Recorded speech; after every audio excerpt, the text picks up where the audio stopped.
I'd like to share with you a great quote by Joseph Campbell. Your sacred place is where you can find yourself again and again.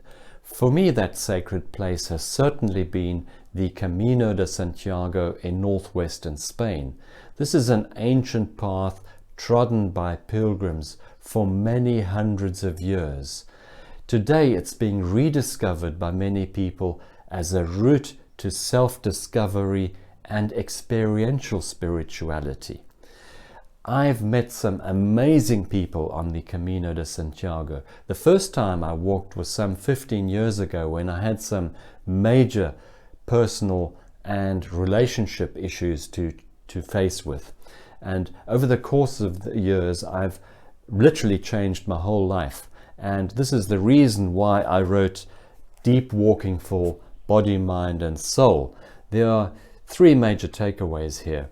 The deep pilgrimage walk is healing on a physical, mental and spiritual level. It's finding your alignment with nature, your own inner rhythm, and becoming aware of the whispers of the universe to the soul.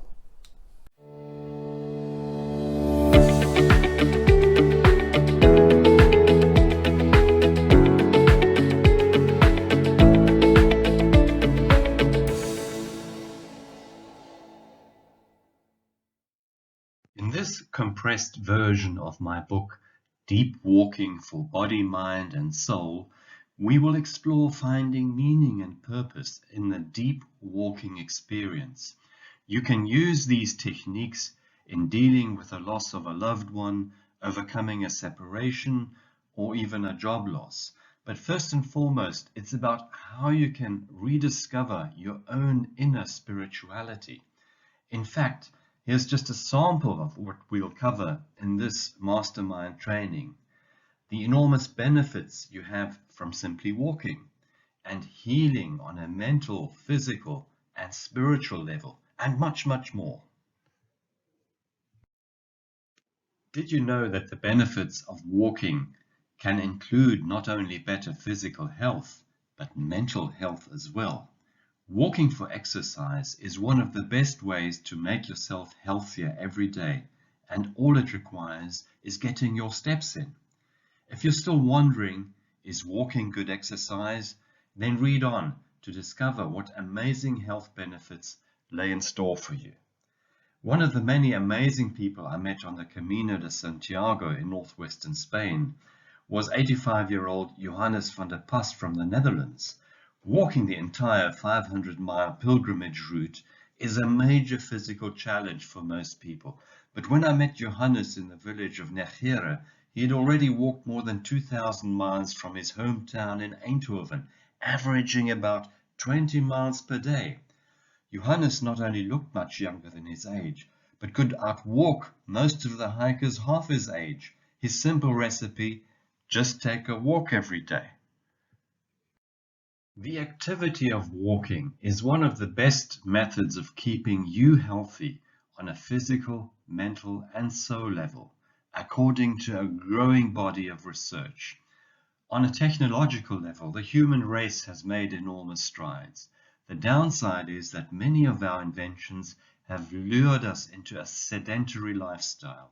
The average person spends most hours of the day sitting in front of a computer or mobile phone, television, or playing video games. The lack of exercise has become a major health risk. At the same time, we're eating foods that poison our bodies, or eat too much of it, in relation to body movement and maintaining a good metabolism. The result: obesity, heart problems, and diabetes have become massive public health problems. The Harvard Nurses' Health Study, which has been tracking the health behaviors of more than 200,000 women for more than 3 decades, has shown that even moderate walking for an average of 30 minutes a day can lower the risk of heart disease, stroke, and diabetes by between 30 and 40%, and the risk of breast cancer by about 20 to 30%. A 2018 study by UCLA researchers even found that a sedentary lifestyle is also bad for mental health. The researchers did brain scans of 35 people aged 45 to 75, finding that those who sat the most had more thinning in an area of the brain involved with memory, a change that may be linked to cognitive decline and dementia. Most of us are well aware that staying healthy is important, but in reality, we treat our bodies like machines that need a mechanic now and then if it starts spluttering. The good thing about walking is that you can do it anywhere and need not go to the gym or find a physical fitness instructor. The biggest obstacle, how to motivate yourself so you can do at least 10,000 steps a day as recommended by most health experts to get to a reasonable fitness level. Mindful walking begins with communing with each step to Mother Earth, allowing that energy to connect with your feet, your limbs, spinal cord, and the crown of your head. Start with a short 10 to 15-minute walk and just do it every day of every week. You will soon begin to notice the positive effects on body and mind.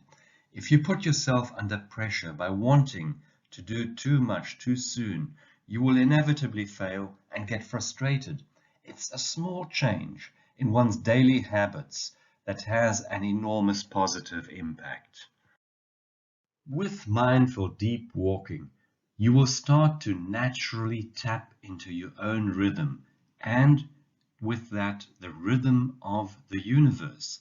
It is something miraculous when you start reconnecting your feet to the earth and the crown of your head to the sky above. God or the universe speaks to us in many ways, but we fail to hear those whispers because our awareness is clouded by the noisy chatter in a world of distraction. When we take time for solitude and practice alignment of the moment with nature and the inner self, the cracks to the soul begin to open. Walking is just one form of meditation, and taking time to listen to the needs of the soul and reawakening the senses of touch, sight, and smell widens the gaze to deeper meaning and the age-old question, where do I come from and where am I going? Your body is the most authentic recording device of everything that has happened in your life. You will dream of events that occurred decades ago because those memories are stored away somewhere in the depths of your body cells. When you dream of when you were a 7-year-old and stole those cookies from grandma's closet, you have in some way not closed with that incident emotionally. Your head mind probably made up all sorts of reasons why taking those cookies was in order, while your subconscious heart mind knew very well that what you did was stealing and that you hurt grandma because you lied to her. A tension or dissonance between head mind and heart mind, like acting against a gut feeling or doing something where all the alarm bells are running at a heart level, are just those things that the body will always remember. Training your heart mind to be emotionally mature is one of the reasons we are here on earth. We humans are imperfect beings and probably the most disconnected of species from ourselves and the natural environment. We have incarnated as souls to use our bodies as instruments of learning. The heart is not merely an organ of the cardiovascular system that transports nutrients, oxygens, and hormones throughout the body to remove metabolic waste. In the spiritual sense, the heart is described as the seat of the soul. It's the first organ that develops in the fetus and is the connection between our physical and non-physical soul cells. Impulses or thoughts flow first from the heart and then to the brain. The brain dissects, rationalizes, and analyzes. The heart mind is authentic and closest to the true self or soul purpose. Knowing the difference between head-mind and heart-mind is the spiritual learning path. Our body is constantly sending us signals about what we need to hear and work on. The problem is that we are so caught up in a world of distraction that we mostly fail to listen until the body gets really angry and calls a timeout with some illness or malady. It's no surprise that cardiovascular diseases top the list in much of the Western world. Regaining that connection to the heart-mind comes mostly during times of solitude and inner introspection, during meditation, prayer, or deep walking. That is when we become aware of our emotional state of being. Not only does the body start detoxing, but I've noticed on my walks that dreams, childhood events, and memories of traumatic relationships that occurred many years ago return with a particular clarity. These are particular moments of healing when old trauma is released to open up the channels for a flow of new energy. When our senses are attuned, we connect with the universe, God, or the higher energy. It's that moment on the Camino after you've walked things off, after a couple of days, that you start beginning to feel alive. Your walk becomes more sprightly, easy, and effortless, and you fall into an inner mode of relaxed consciousness, where the mind is no longer preoccupied with negative self-talk. I've been amazed how even the world of nature starts reacting. Robins are normally shy birds, but I was amazed one morning when such a bird perched itself on the breakfast table only a few centimeters away, breaking into a beautiful song. I've been followed by stray dogs and cats, donkeys and horses coming closer.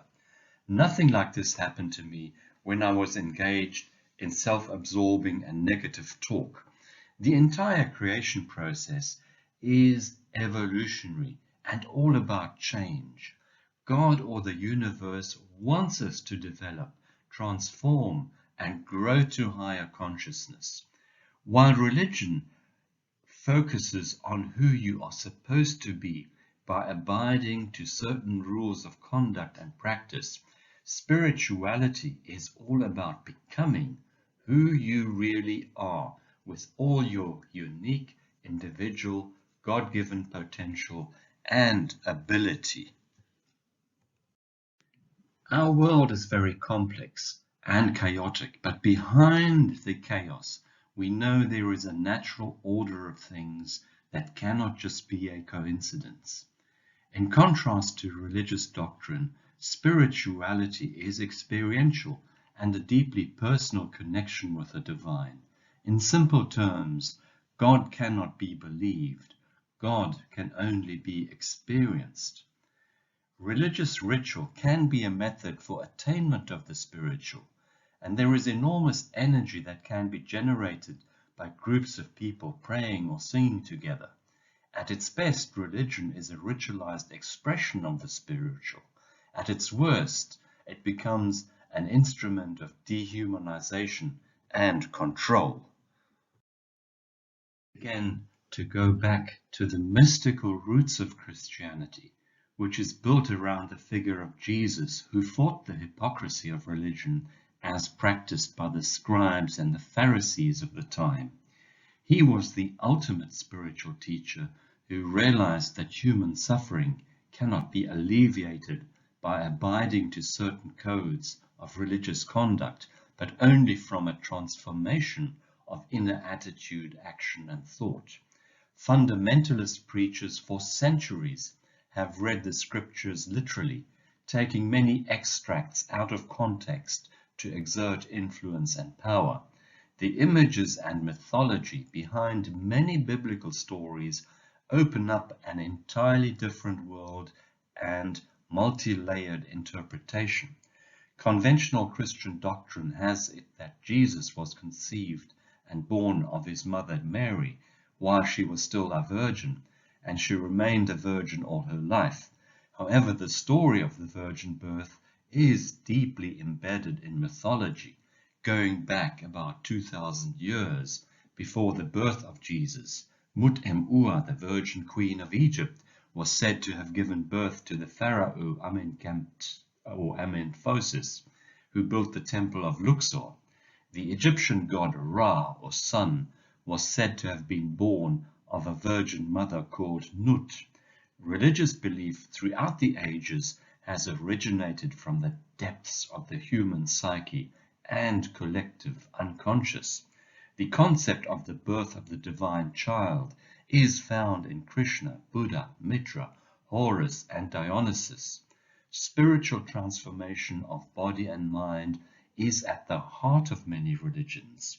Concepts such as the divine birth, being born again, and the resurrection then are filled with many different layers of meaning. Best experiences when having my time walking alone. Pilgrims mostly understand very well when a person they are walking with falls silent and needs time alone.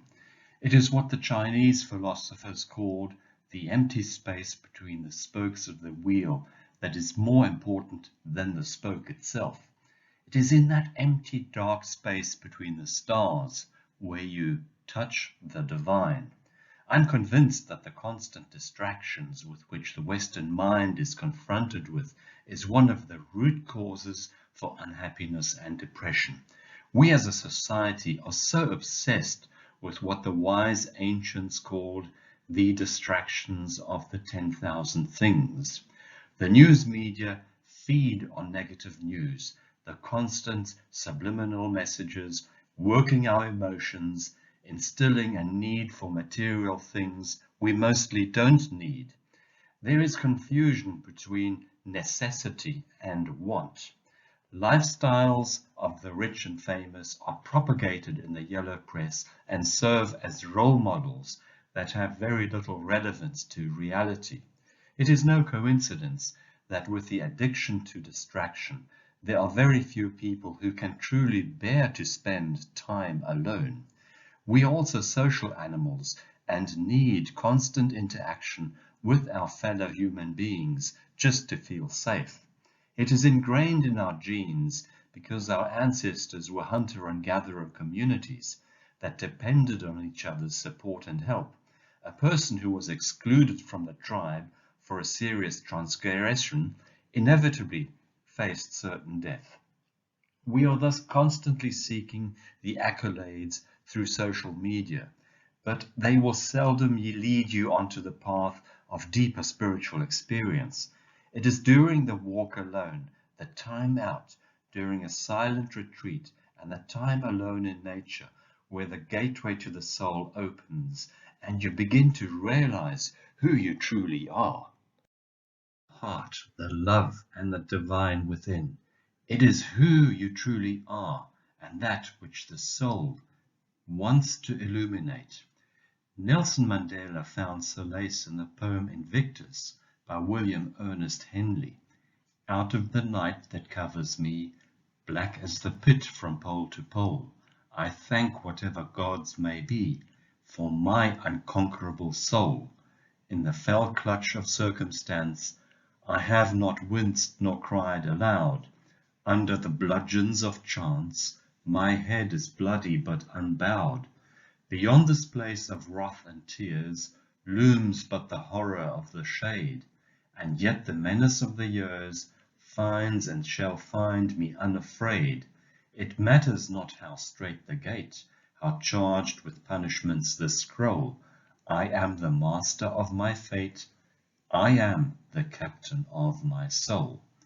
The poem is a rallying cry for all who dig deep into the self during those trying and desperate moments where there is seemingly no way out.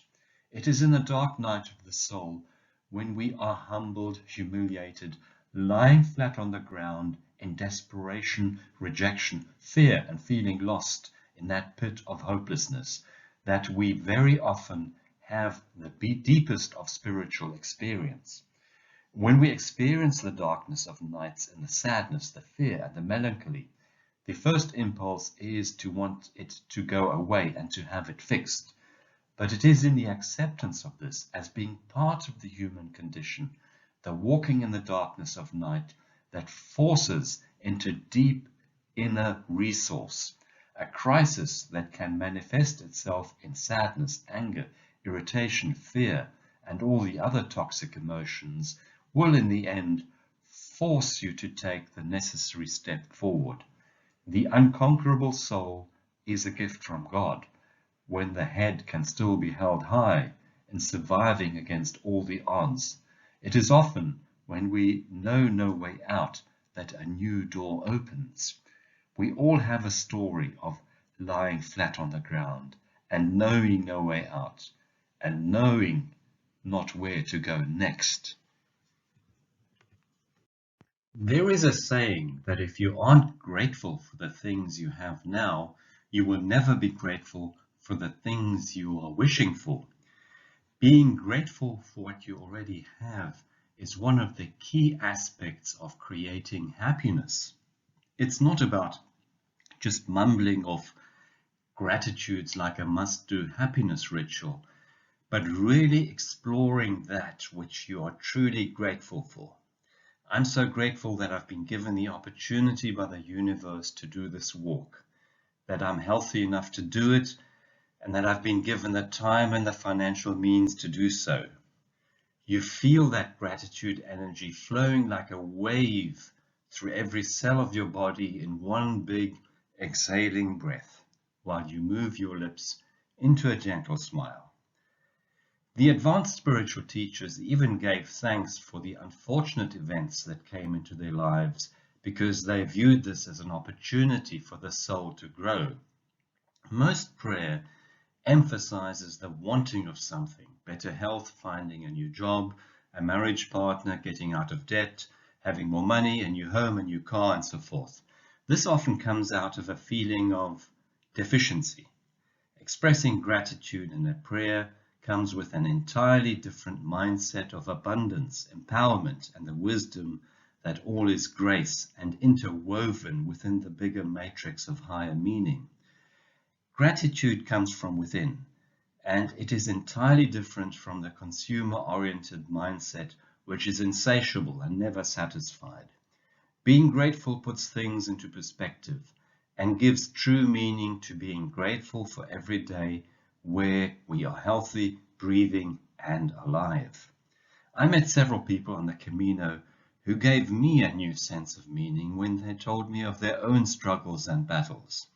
On my very first Camino, I met a cheerful, lanky guy from Scotland in his early 60s.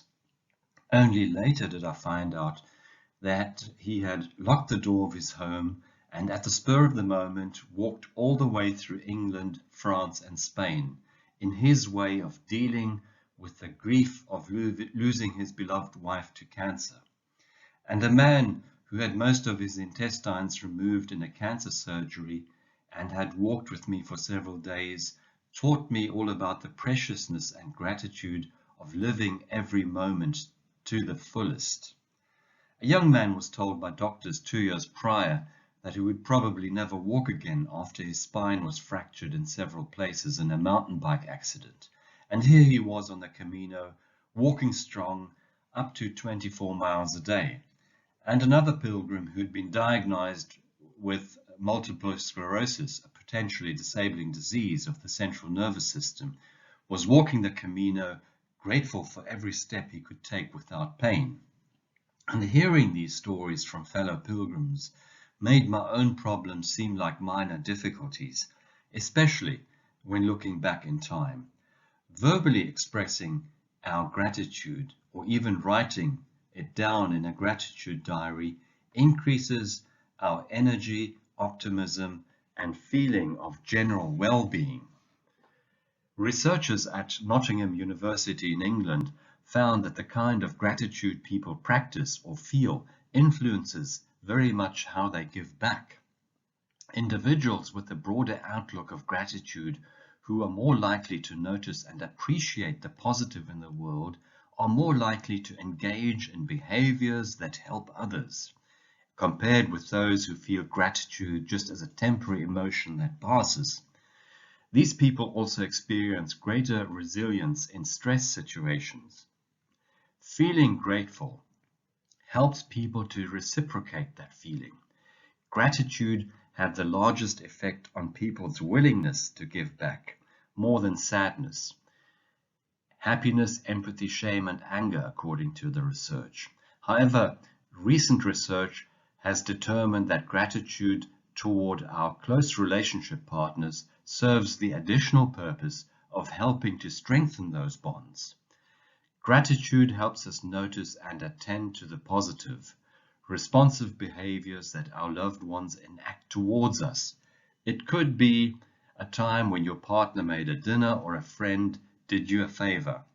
It is especially beneficial in our relationships when those important people in our lives are responsive to our needs and deserving of our gratitude.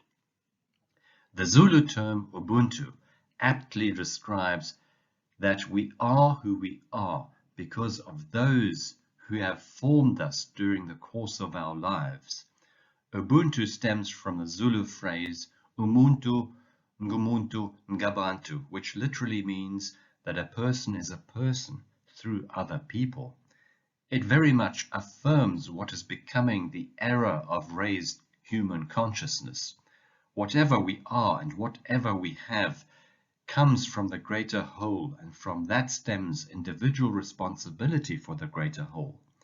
Some of the world's wealthiest and greatest philanthropists have understood this concept.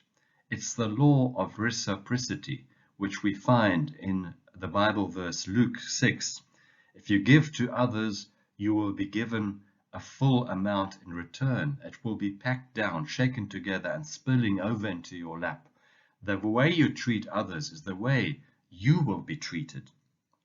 It means much more than giving in order to receive back, and goes far beyond individual or egotistical reasons. A greater humanity results in a reciprocal culture of giving and receiving, of which the material things are only one small part. We all need to be kind to each other. It costs nothing to be polite and kind. It's a human quality that unfortunately is getting increasingly lost in the hurried pace of our modern lives. All too often, I've seen people on the Camino ignore the people who greeted them with a friendly Buen Camino. It's human decency and kindness to respond. A friendly smile with a simple greeting of hola and thank you, gracias, in the local language immediately creates a positive resonance. Nothing in this world is permanent, and very often we only realize in retrospect when we have lost the people or the things we took for granted, and how important they were in our lives. We humans are programmed to live either in the future or in the past, missing the magic and the appreciation of the moment. The Camino has taught me in so many ways to be grateful to others for seemingly small things. The farmer waiting at the hill to fill water bottle of exhausted pilgrims in the midday heat, the stranger who took us to the next town in his car when all accommodation in the town was occupied, and a kind old granny who took me by the hand to walk me a kilometer to the next way marker after I had gotten lost. Since the beginning of time, stones have evoked a powerful imagery in mankind. Whether in the Tramontana Mountains of Mallorca or the red cliffs of Sedona in Arizona, the faces carved in rock by nature's tools were revered as holy sites by the ancient peoples. One of the most powerful images is the stone of Jacob, or the stone of destiny, in the book of Genesis. It was used as a pillow by Jacob where he fell asleep and had his dream of the stairway to heaven. Jacob then poured oil on the rock and called the place Bethel, or place of God. Several legends surround the stone, which was allegedly brought to Ireland by the prophet Jeremiah, and from there to Scotland. Between 1308 and 1996, it rested in the British royal throne, but according to recent research, the stone was probably of Scottish origin, not the real stone of Jacob.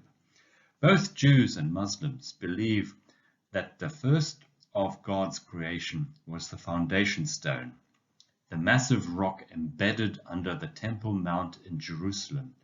It was the place where Jacob anointed the rock and where the great temple of Jerusalem was later built by King Solomon. The corner or foundation stone of a new building to this day has an important symbolic significance. Friends and family often give the pilgrim a stone for the journey on the Camino, which is left on a waymarker or cairn along the route. In medieval times, it was common for one member of a family to walk the Camino to atone for the sins of the clan. The family would in return collect funds to finance the pilgrimage. The pilgrimage began after crossing the threshold of the front door and after being granted permission to leave by the local religious authority. Before leaving, he had attended Mass where his staff and scrip were blessed by the priest. It would be months, sometimes more than a year, before he returned, if he was lucky. Many pilgrims did not survive the journey, making the ultimate sacrifice. Along the Camino, the pilgrim would add a rock to the cairn along the wayside, saying a prayer for a member of the family, going down the line of the family tree, starting with parents, siblings, grandparents, great-grandparents, and all the other members of the family. Today the tradition continues, and many of the cairns have rocks with prayer inscriptions for a deceased loved one, someone going through a serious illness or a special wish. I found the ritual to be a powerful spiritual experience, and many pilgrims report the same, like a relative contacting them soon after a stone had been placed for them on the cairn. Connecting to the bloodline ancestors is the one pillar. Many people in our modern world are so stressed out that they could be compared to pressure valves waiting to explode. Much value is placed on cultural identity, but culture is constantly exposed to change and exterior influence.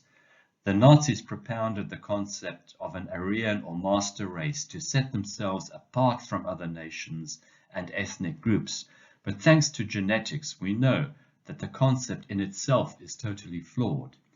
Humanity is a mixture of all races and nationalities. An ancestor born centuries ago could still be impacting your life. Ancestral memories could be passed on for 14 generations, according to one body of research. We are who we are, not only because of the influences of our immediate friends and the environment in which we live, but it also appears that some of our habits, fears, and talents are inherited from our ancestors. And this poses the question, are our long-dead ancestors influencing our lives in more ways than one? Do our dead ancestors or loved ones intervene, sometimes in vivid dreams, especially during those times when we are in desperate need of help? I have no scientific or rational explanation, but I believe that in some ways we are connected to those loved ones that have passed on. It appears there's a window from the other side where the deceased sometimes reaches out to us.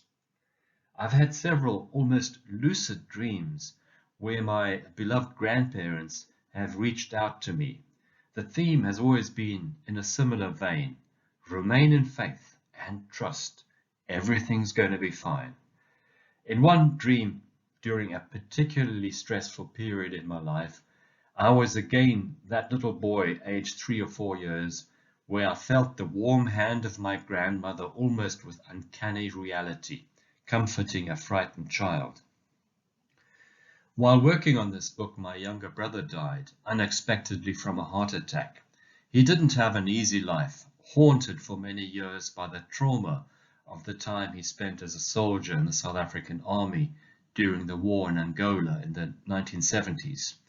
In the lucid, vividly clear dream, I saw family members and friends at the funeral writing words of appreciation for my brother on stones they placed on a table in a darkened room. Then I saw my brother in the background, walking about, seemingly confused, surprised that he was still amongst us. I went up to him, telling him, "You aren't supposed to be here." And then sunlight penetrated through a skylight window, and I continued, "Just follow the light, follow the light, you'll be okay." I believe that our soul is eternal. When we are born, we are like a droplet taken from the ocean and return to that ocean when we die. On a microscopic level, we are all molecules coming from the stars. Much of the craziness around us can be attributed to the alienation from both the spiritual and the cultural roots of the bloodline. Every culture needs to rediscover the ritual and tradition that served so many of the generations that went before. Within your own life, you live the life of our time. Every generation has a major challenge. For the baby boomers born in the 1950s and early 1960s, it is the overcoming of ideology, all the isms we were brought up with: capitalism, communism, nationalism, and so forth. For the millennials born between 1981 and 1996, environmental issues are the major concern. Nearly half of the millennials who participated in the World Economic Forum's Global Shapers Survey in 2017 believe climate change is the most serious issue affecting the world today. They come of age in a vast expansion of digital technology with all its challenges. In the early part of my career, I was a passionate journalist, having done on-site reporting on some of the world's greatest historical events, such as the fall of the Iron Curtain and South Africa's transition from an apartheid state to a democracy led by Nelson Mandela. But jobs change, and the internet triggered major structural changes in the media industry. For a while, I had been deluding myself that I was still doing journalism by regurgitating news in a news factory. I had lost all sense of purpose in my job, and it showed in lack of motivation and bouts of serious exhaustion. If you are doing something you don't like, your whole being and higher self will start going into rebellion. On the brink of a burnout, I took my first walk on the Camino in Spain, which marked the beginning of a complete change in my life. Interestingly, I met a lot of people on the Camino with a similar biography. Bankers in top positions who left their job because they could no longer in good conscience sell certain products to their customers. An executive in a car factory leaving shortly before a promotion because the pressure was just getting too much and he had no more time to spend with his family. The medical doctor who once started his career with the passion of healing other people but had to process between 50 and 60 patients a day just to make ends meet, leaving little time to have a decent healing conversation. The teacher who once burnt with the passion of teaching a new generation the gems of English literature, but found he had to spend most of the time disciplining his class or dealing with difficult parents. A lot of people are very unhappy in the jobs where they spend most of their precious lifetime, because the passion and energy they once had for what they were doing has been extinguished. So how do I find a way out if I have to pay for groceries and a mortgage? It is sad to see so many people stuck in a very uncomfortable comfort groove because the fear of the unknown is preventing them from even looking at the alternatives. What I found is that if we face up to the fear and place full trust in the universe, that we are here on earth for a purpose, then the universe will respond in kind. It is in becoming the true self that you discover the sense of meaning and belonging. We are here to develop and grow consciousness, to become aware of the greater reality. It is part of what the evolutionary program demands of you. Project yourself ahead in a time machine where you see yourself rocking in an armchair well into your 80s, looking back on your life. What are your greatest regrets? What are the chances missed? Probably the greatest sin would have been a life passed without even attempting the greatest dream and following the true destiny. If only I had. Going the route of constant self-development, self-reflection, and spiritual growth is immensely rewarding. It is one of the keys to living a purposeful and happy life. But you will never discover your true calling if you don't slow down, so that you can listen to the whisperings of the soul. Body and mind have an infinite capacity for change and renewal. It is never too late. All the skin in the body is replaced every 2 to 3 weeks. The liver renews itself at least once every couple of years, and the skeleton once every 10 years. But trauma and toxic emotions can hold us captive for decades, preventing from moving forward and becoming the true self. Stress and fear start with a thought, but the solution to a problem has never come from running thoughts and monkeys in the head. They are dark, imaginary creations of the mind, yet the mind has enormous power to create in every direction. Thought discipline can be practiced. It is normal for negative thoughts, old anger, and fears to surface when you walk alone. Replacing that dark thought with a positive thought, such as gratitude, is the first step. With gratitude comes the wisdom that in the bigger picture there is grace.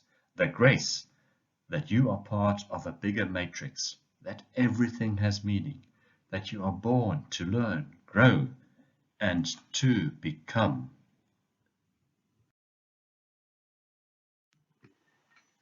There is a deep yearning in the human mind to feel safe and secure, originating from the time we spent in our mother's womb where we felt protected from the elements. Replacing the negative mantra of fear and going into the positive mantra of trusting in the caring power of the universe is the blessing power that needs to be learnt. We lose everything, including our body, when we die. Fear of death and the concept of death, the inability to deal with mortality, causes much mental stress. Fear forces you to stay in the comfort zone, and great things never happen from the comfort zone. Only by accepting and facing the fear as part of the shadow can you transmute those fears into courage. Without fear, there cannot be courage. It's part of the yin and yang, or the polarity of life. There is a saying that we fail to hear the whisper from the universe when we fall into procrastination and the belief that everything is running smoothly and nothing can go wrong. But when we hit in succession the events out of our control, we are forced to look more closely at those submerged fears we thought we had overcome. It is in those moments of walking through the dark valley, that pit of darkness and despair, that I also felt closest the comforting hand, the whisper that faith and trust are always more powerful than fear. Sometimes you have to enter that darkness of doubt to find the light. It is when we go into total and unconditional surrender, into humility, that we touch the other dimension. Anne, a young woman in her early 20s, confided to me on the Camino that she was mortally afraid of walking alone in a foreign country. Her parents, her boyfriend, and all her friends tried to dissuade her from traveling. Do you know what it means to walk alone as a woman in a strange country? You're a man. You wouldn't know, she said. I could relate, because they were the same voices that many years ago had tried to convince me against leaving my home country, South Africa. She had only a small budget, and the challenge of dealing with the after effects of medication from a recent illness. But a voice inside her had turned from a whisper to an inner shout. You just have to do this. And days before her trip, she had sleepless nights, breaking into a cold sweat, hearing the echo of all the voices of doubt and fear from friends and family. She found little solace in the images of God from her childhood, that punishing God reading out the list of sins from a long scroll at the gate of purgatory, or a Jesus nailed to the cross. But only a day into her walk, all those fears evaporated, as though they had never existed. Spain is one of those countries where women can still feel relatively safe, especially on the Camino. A young woman with an uncertain and fearful walk had walked through that fear into a strident self-confidence. So often the fear demons of our imagination become so big that they drive us into paralysis. The truth is that those fears seldom, if ever, materialize in the form imagined. They are just thoughts and illusions. Resistance will always show itself when you decide to follow a dream in moving to a higher level of consciousness. It's a natural force of the opposite that is part of the pull between yin and yang. It's that wall between the old self and moving to the level of the self of becoming who you really are. Resistance often comes with those inner voices that center around the sense of self-worth. I'm not good enough. I'm not fit enough. I'm past that age. Why should I do that? It's nothing new. Interestingly, these voices of resistance begin to fade when you take those first steps of action. That could be painting a vision board, outlining your dream, taking the first 10-minute walk for your preparation on your pilgrimage walk, and learning those first few phrases of a new language. It's that point where the pain of procrastination is greater than actually taking the first steps of just doing it. Fear becomes so overwhelming that you go into a state of panic. Resistance forces you to the floor, into the state of utter despair and frustration. And that is the point where you confront that fear and resistance directly, looking the fiery dragon in the face. Facing and accepting fear and resistance at that low point is often the turnaround that makes you move forward. That space is often found in those moments of silence during meditation, when the buzz of thoughts stops and the ego surrenders towards acceptance. Evil is not created by God. It manifests itself where there is complete absence of God. Man has been given freedom of choice, but that also gives him the choice between good and evil. This dualism has been absorbed by Christianity, with the evil forces of Satan fighting the good God. In the dualism of yin and yang of Taoist philosophy, the world is constantly being pulled between these two forces. One cannot exist without the other, and we define our being in comparison with the opposite. We find the same dualism in popular culture, portrayed in the Star Wars movies and the battle between the good forces led by Luke Skywalker and the dark forces headed by Darth Vader. We as human beings are faced with that challenge of standing guard at the doorway to the soul. The information we feed our minds with, our immediate associations, and our surroundings make us who we are. It's easy to follow the herd, chasing after just another emotional trigger, another new dress code, fashion accessory, or new thing to have. In breaking through the smokescreen of what was mainly ego identity comes the awakening to the soul path and true identity. But even with the rise of greater spiritual consciousness, evil will show itself in all its facets, and nobody is immune. One of Christianity's central messages is that we need to forgive because we are all imperfect human beings. Evil is in principle always divisive and destructive, most visible where there is abuse of power, and we are seeing it with the rise of xenophobia, intolerance, and greedy destruction of natural habitat. The shadow can lurk behind the cloak of a clergyman or in dark messages and symbols on social media, negatively affecting the subconscious mind of the innocent child. An awakened mind starts with the awareness of what choices we make on a daily basis. And elevation to higher consciousness comes at a point where there is deep honesty of heart and humility, at the same time loving acceptance of self. Are my personal values in alignment with my occupation and way of life? If there is a discrepancy, it will inevitably lead to an inner conflict. Higher consciousness seeks that common thread in humanity and the pattern of God in all of creation. It's an energy that transmutes the needs of self into the needs of the larger whole. It is unconditional love and one of service to the other. Marriage is in crisis like so many of our institutions. Only a generation ago, divorce was taboo and those affected were socially ostracized. Today, multiple divorces and patchwork families have become the norm, with all the associated complex human interactions and emotional baggage that comes with it.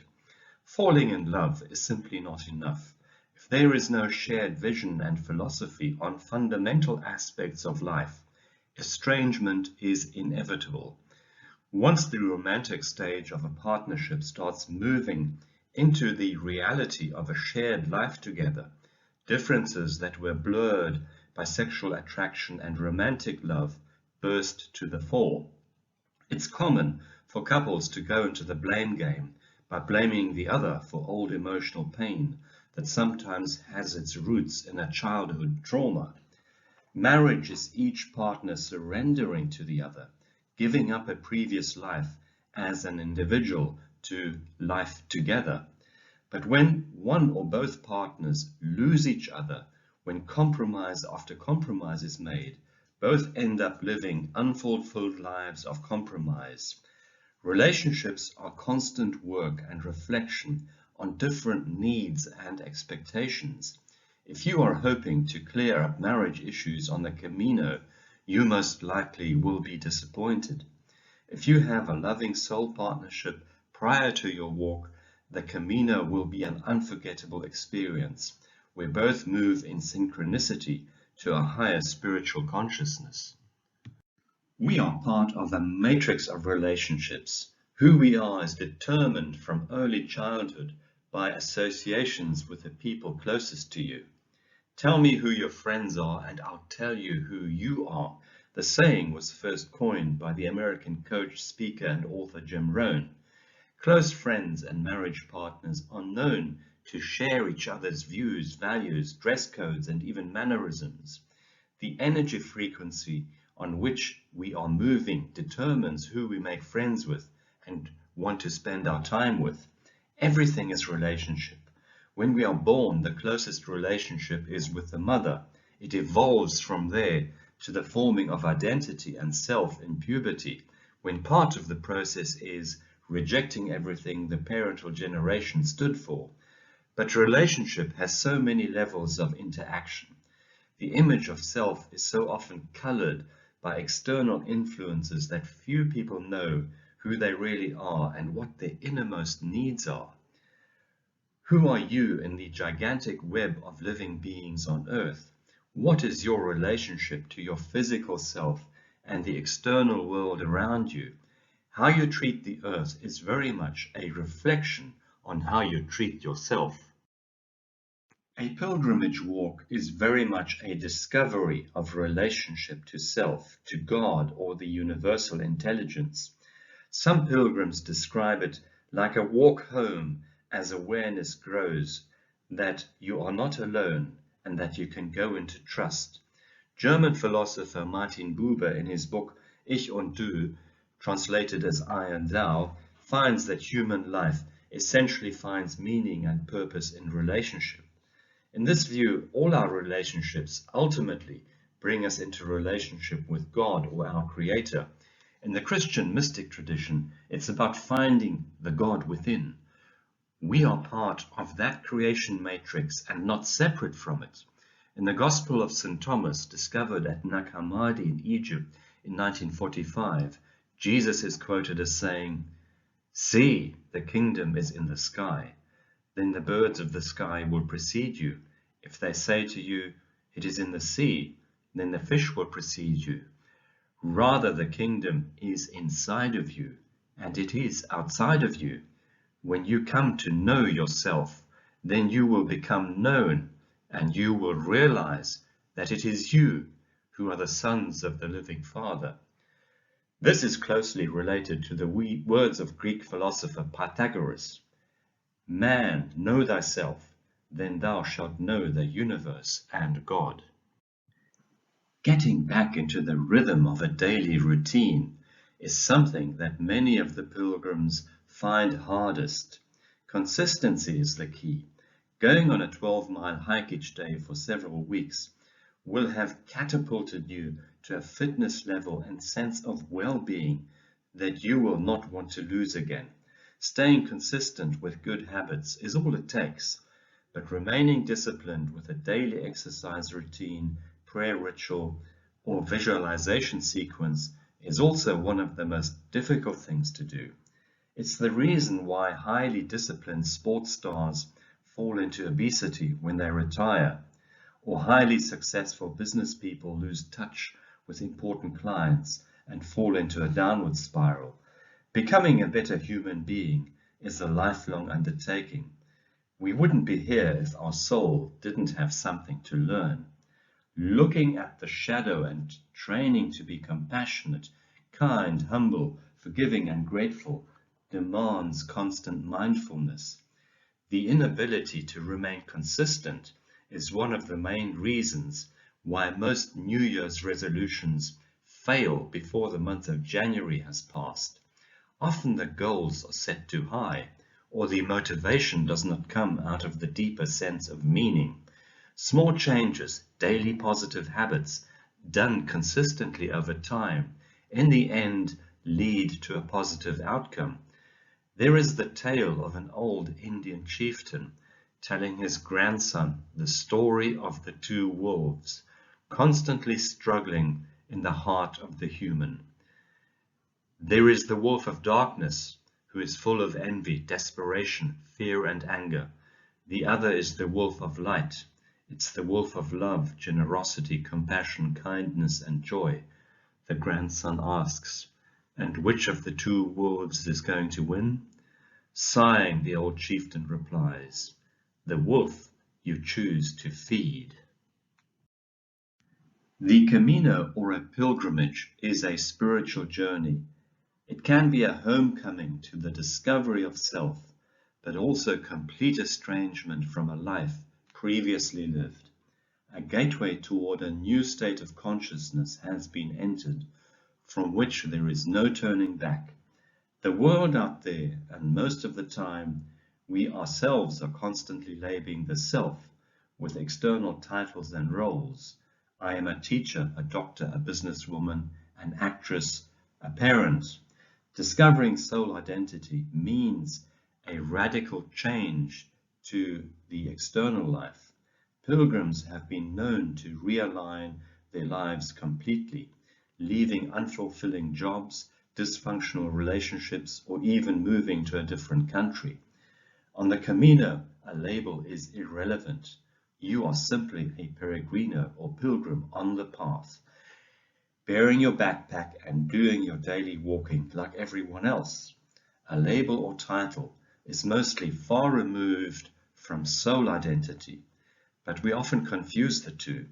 When soul identity is crying out for attention, it will show in fundamental restlessness, born out of a feeling of inner loneliness. On your path, you passed beautiful meadows with the sound of bleating sheep in your ear. You walked on hard tarmac with heavy-duty trucks thundering past you only inches from your body. You got lost and found your way again. There were beautiful mornings with rainbow colors glistening from cobwebs in the grass, and there were days when your body was drenched by heavy rain and battled the midday searing heat. It was a long road of ups and downs. You were exhilarated and you were exhausted, yet you continued, just kept walking. Was it a good journey? Was it all worth it? You bet. You know now that there is no guidebook, movie or documentary to replace the experience of actually doing it. Others may walk with you, but you will be walking alone for most of the time. You bond with people who walk with you for a while and then depart. You meet new people, or you may meet a person who walks with you all the way. But you know now that giving up was never an option. You faced your fears and doubts by becoming peaceful, no matter what life throws at your feet. You learned that on your next journey, you will take less clutter, you will have a lesser load to carry, and your journey will be so much easier. And you will study and plan your journey. You will know that you will never really be alone. You will meet new people, walk together in silence, laugh together, listen, and talk. You trust fully in the power of the universe, that you are guided and protected while walking in uncharted territory. Everything is grace when you find God's expression in your actions. Opportunity calls with every step.